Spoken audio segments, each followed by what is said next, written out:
मराठीमध्ये म्हणतात ना, खाली मुंडी पाताळ ढुंडी. पण शिर्डीला गेल्यानंतर साईबाबांचा जो मंत्र आहे, श्रद्धा आणि सबुरी, ना श्रद्धा पण नाही आणि सबुरी पण नाही. आणि साईबाबांपुढे उभे राहतात, मनी नाही भाव, आणि म्हणतात देवा मला पाव. केसर तर पडल्यानंतर सिंधुदुर्गामध्ये चांगलं होणार आहे.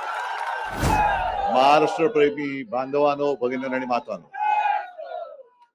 रोज फिरतोय, तुम्हाला सगळ्यांना माहिती आहे, आणि सर्व महाराष्ट्रभर फिरतोय. असं काय नाही की मी एखाद्याच ठिकाणी जातोय, संपूर्ण महाराष्ट्र पिंजून काढतोय.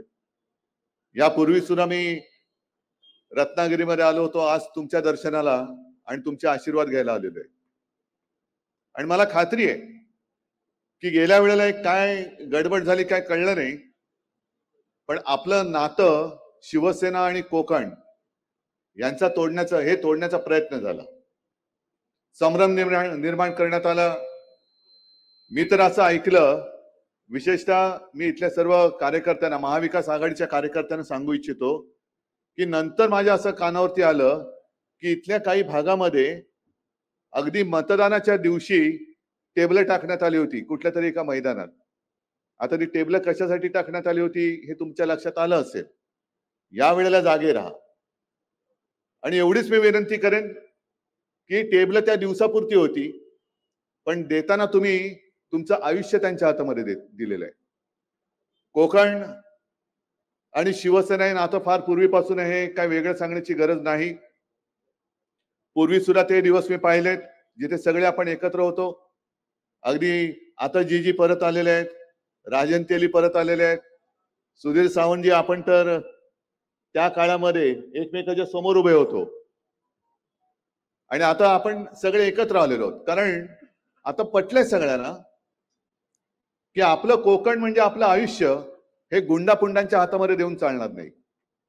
तुमची मुलं बाळ या कोकणामध्ये ताठ अभिमानाने जगली पाहिजेत, कोणाचे नोकर म्हणून जगता कामा नये. जी काय वकवक स्वतःला कोकणचे सुपुत्र समजतात असे राज्यकर्ते दुर्दैवाने आहेत, त्यांची वकवकच थांबत नाहीये. आणि इथले उमेदवार तुम्हाला कोण, म्हणजे आपले तर माहितीच आहेत, त्यांना उद्या तुम्ही आमदार करणारच आहात, राजेंना आमदार तुम्ही करणारच आहात, त्याच्याबद्दल काही शंका नाहीच आहे. पण आत्ताचे जे आमदार ज्यांना आपणच मोठं केलं, म्हणजे ज्याला मराठीमध्ये म्हणतात ना, खाली मुंडी पाताळ ढुंडी, हे असं सतत खालीच बघून बोलतात. अगदी म्हणजे आता काय मी नक्कल वगैरे करणार नाही, पण तुम्हाला सगळ्यांना माहिती आहे आधी काय आवडला होता 2014 साली. मला वाटलं अरे वा, चांगला माणूस दिसतोय, सभ्य माणूस आहे, सज्जन आहे. शिर्डीला जातात, पण शिर्डीला गेल्यानंतर साईबाबांचा जो मंत्र आहे, श्रद्धा आणि सबुरी, ना श्रद्धा पण नाही आणि सबुरी पण नाही. म्हणजे नुसतं जातात आणि साईबाबांपुढे उभे राहतात, मनी नाही भाव, आणि म्हणतात देवा मला पाव. कसं काय पावणार? मला संताप कुठे आला, ज्याचा उल्लेख सुधीरजी तुम्ही केलात, की घाई गडबडीमध्ये छत्रपती शिवाजी महाराजांचा जो पुतळा उभा करण्यात आला होता, पैसे खाऊन, भ्रष्टाचार करून. छत्रपती शिवाजी महाराज म्हणजे काय ईव्हीएमचं मशीन नाहीये. पण असा आवडला, आणि मी म्हणेन थोडस माझे कोकणवासी जे आहेत ते भोळे आहेत. थोडेसे कदाचित तुम्ही भुलला असाल की अरे मोदी स्वतः आले आणि त्यांनी महाराजांचा पुतळा उभा केला, आणखीन काय पाहिजे, हे महाराजांचे भक्त आहेत. पण हे भक्त नाही आहेत, हे डाकू आहेत, हे दरोडेखोर आहेत. आजपर्यंत 300-350 वर्ष झाली महाराजांनी उभारलेला सिंधुदुर्ग ऊन वारा पाऊस लाटा तुफान यांचा सामना करून सुद्धा जसं तसं उभा आहे. आणि आमचे दाढीवाले म्हणतात मिंदे की काय करणार, वारे एवढे जोरात होते की त्या वाऱ्याने पुतळा पडला. अरे लाज वाटली पाहिजे तुम्हाला असे राज्यकर्ते म्हणायला. आणि आपले इथले जे आहेत आमदार खाली मुंडी पाताळ ढोंडी, ते तर म्हणतात काय वाईटातून काहीतरी चांगलं होतं, महाराजांचा पुतळा पडला वाईट झालं पण काहीतरी चांगलं होईल. अरे महाराजांचा पुतळा पडला हे वाईट झाल्यानंतर त्यातनं चांगलं काय होणार आहे? मग ही दुर्बुद्धी, मग तुमच्या डोक्यामध्ये मेंदू आहे का कचरा आहे? महाराजांचा पुतळा पडला म्हणजे त्यातनं काहीतरी चांगलं होईल, त्यातनं चांगलं नाही होणार आहे. केसर तर पडल्यानंतर सिंधुदुर्गामध्ये चांगलं होणार आहे.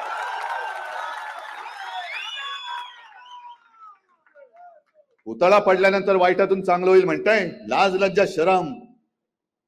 तुम्ही काय, तुमचा जो कोण मित्र आहे तिथला कोण खाणीवाला आणि हॉटेलवाला, काय त्याचं नाव? टिमलो. त्याच्या चरणी काय वाहून टाकली? आणि माझ्याकडे माहिती अशी आहे की आज राजन तुम्हाला बोलायचं बरंच होतं, पण थोडी वेळेची मर्यादा आहे. इथले ज्या काही गोष्टी मी आणू इच्छित होतो त्या अजूनही झाल्या का नाहीत या प्रश्नाचं उत्तर द्या ना. मग सांगा 2.5 वर्षात आम्ही काय केलं आणि तुम्ही काय केलं. मल्टी स्पेशालिटी हॉस्पिटल मी परवानगी दिली, जागेबद्दल सुद्धा इकडे करायचं का तिकडे करायचं एवढाच मुद्दा बाकी होता. पैशाची पण मंजुरी मी देत होतो, दिली होती जवळपास.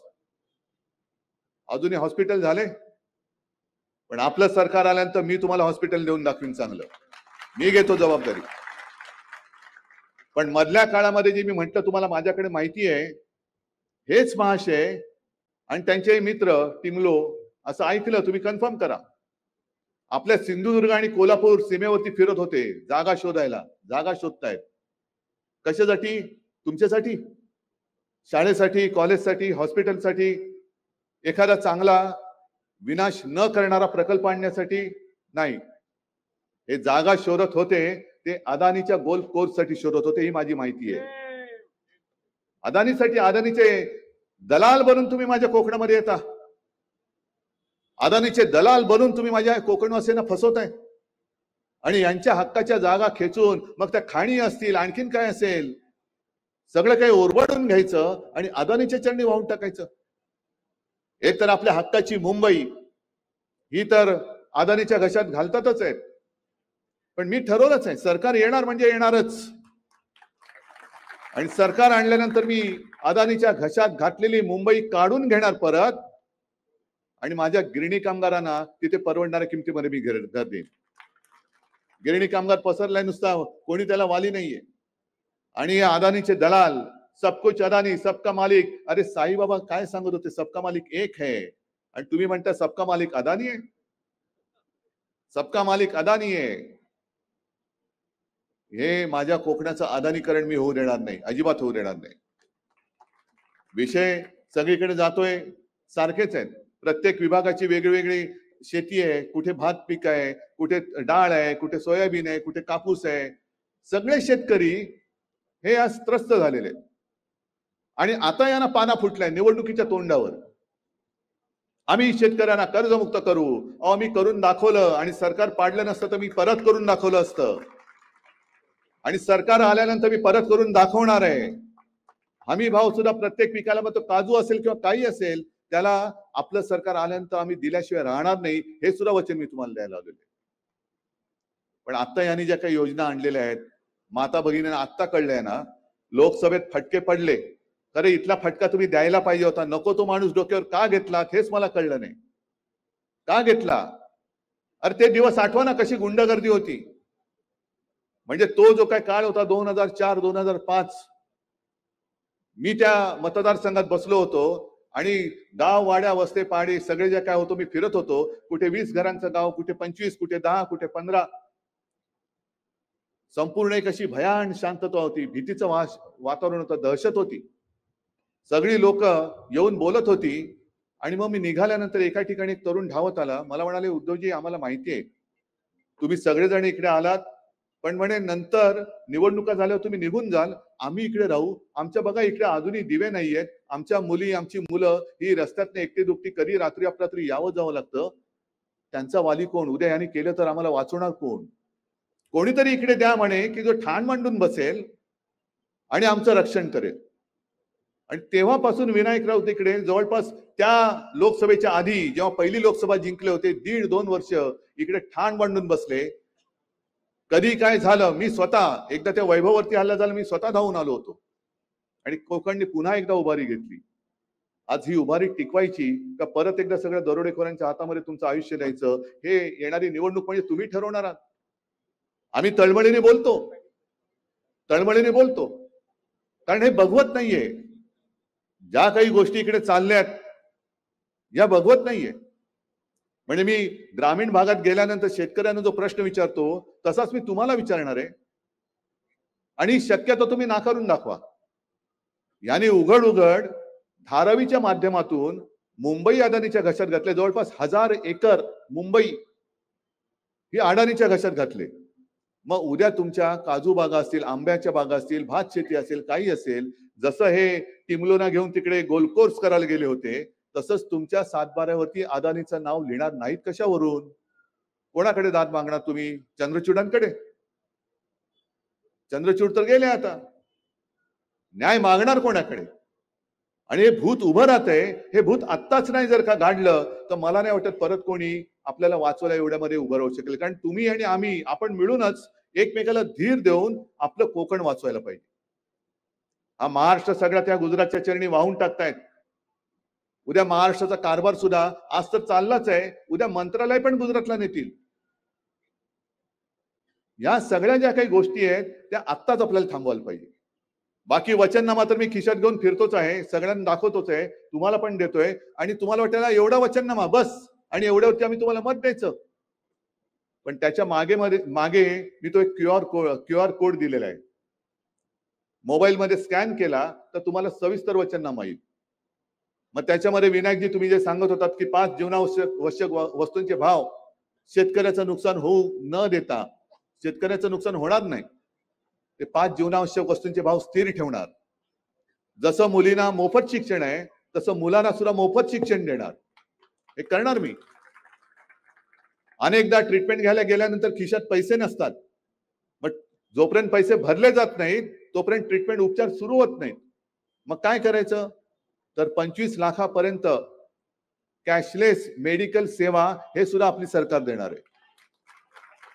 महिलांना तर 1,500 ते 3,000 आपण करणारच आहोत. पण महिलांसाठी खास करून स्वतंत्र पोलीस स्टेशन जिकडे अधिकारी पण आणि महिला पण पोलीस असतील अशी पोलीस स्टेशन आपण राज्यभर उभारणार आहोत. बऱ्याच गोष्टी करणार आहोत. पण हे करणं केवळ आणि केवळ करून घेणं हे तुमच्या हातामध्ये.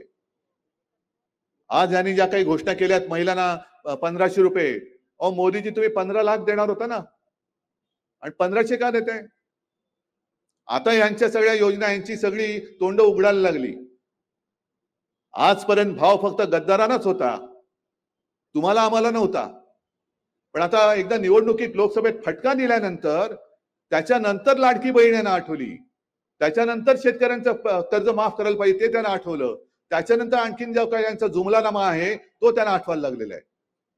पण मी जेव्हा मुख्यमंत्री होतो तेव्हा मी निवडणुकीची वाट नव्हती बघितली. निवडणूक झाल्याबरोबर पहिला माझा जो निर्णय होता तो रायगडाला निधी देणं आणि शेतकऱ्याला कर्ज मुक्त करणं हा माझा एक पहिला निर्णय होता. आणि म्हणूनच ही गुंडगिरी मी आता अजून 2 सभा आहेत तिकडे आणखीन बोलणारच आहे.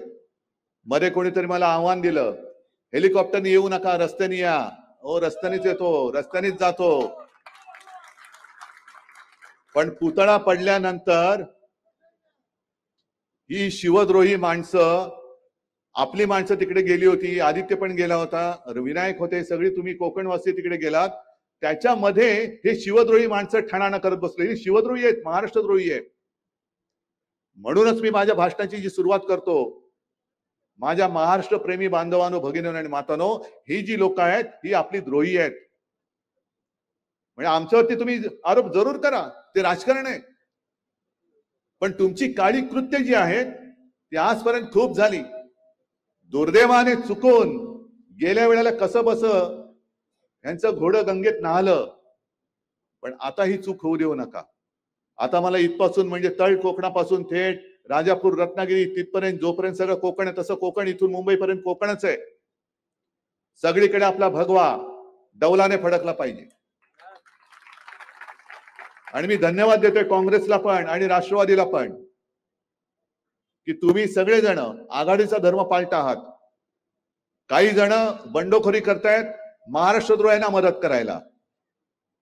त्यांना मी सांगतोय, कशाला तुम्ही पाप तुमच्या पदरात घेताय? तुम्ही बंडखोरी करताय ती बंडखोरी नाही, ती सुद्धा महाराष्ट्राशी केलेली गद्दारी आहे. आणि जे कोणी बंडखोर महाविकास आघाडीचे म्हणून दाखवत असतील आणि त्यांची कामं करणारे सुद्धा जे असतील त्यांना सुद्धा मी हेच सांगतोय की तुम्ही पापाचे धनी होऊ नका, तर कोकणवासियांच्या आशीर्वादाचे धनी व्हा. अजूनही वेळ गेलेली नाही आहे. जागांमध्ये थोडीशी खेचाखेच चालते. काही जागा आम्हालाही पाहिजे होत्या, काही जागा काँग्रेसलाही पाहिजे होत्या, काही जागा राष्ट्रवादी म्हणजे शरद पवारांनाही पाहिजे होत्या. पण एकदा आघाडी केल्यानंतर एकत्रित मिळून जे काही जिंकायचं आहे ते करताना मोठं स्वप्न बघा तुम्ही. व्यक्तिगत स्वप्न आता खूप झाली. व्यक्तिगत स्वप्नासाठी तुम्ही बंडखोऱ्या करू नका, कारण त्याला मी मुळामध्ये बंडखोरीच मानायला तयार नाही. ही तर महाराष्ट्राची आणि महाराष्ट्राच्या मातीशी केलेली गद्दारी ठरेल तुमची. उगाच काहीतरी महाराष्ट्र प्रेमींची मतं आहेत ती महाराष्ट्र द्रोह्यांच्या पदरात टाकू नका. ही विनंती मी आज जाहीरपणाने करतोय, प्रत्येक ठिकाणी करतोय. आज मुद्दामून मला सगळ्यांनाच म्हणजे जीजी उपरकर आपल्या सोबत आलेत, राजन तर आलेच. राजन तुमचे अनुभव तेव्हाचे ते इथे सांगा, जरूर सांगा. सुधीर सावंतांना धन्यवाद देतोय. अगदी आपल्या शैलेश परबला पण मी धन्यवाद देतोय, कारण शैलेश तुम्ही इकडे पण आणि मुंबईत पण या. इकडे सगळे जे कोणी कोणी आहेत ते सगळे या, सगळे या. रुपेश वगैरे सगळे या, सगळे या. बघा हे सगळे यातल्या आता राजन काय आणि जी काय, शैलेशचा आपलाच आहे. पण हे सुद्धा आता कुठे बाबा उमेश, चला अरे जय महाराष्ट्र. आता यातले काही जण जसं आपण म्हणतो ना परदेशी जाऊन शिकून आलेत, तसे इतर पक्षात जाऊन शिकून आलेले आहेत. आणि राजन तुम्ही तुमचा अनुभव, आता सभेला वेळ कमी आहे, एकदा सांगायचा की शिवसेनेत जे काही तुम्हाला प्रेम मिळत होतं आणि आता मिळते हे तिकडे मिळालं होतं का? एका प्रश्नाचं उत्तर द्या, बाकी काही दिलं नाही तरी चालेल. आणि आता एक चांगली सुरुवात परत होते. जर तुम्ही लोकसभेच्या वेळेला आला असतात तर लोकसभा सुद्धा आपण आपला भगवा इकडे फडकवला असता. ठीक आहे, थोडासा उशीर झालाय. देर है लेकिन अंधेर नाही आहे. आणि आता अंधेर तर होऊच शकत नाही, कारण हातामध्ये मशाल आहे. आता ही मशाल अशीच धगधगत ठेवा. राजन तेलीला प्रचंड प्रचंड आणि अति प्रचंड बहुमताने, मताधिक्याने निवडून आणा आणि तुमचं आयुष्य, तुमच्या मुलाबाळांचं आयुष्य हे सुखी, समाधानी आणि आनंदित ठेवा. एवढीच विनंती करतो. जय हिंद, जय महाराष्ट्र.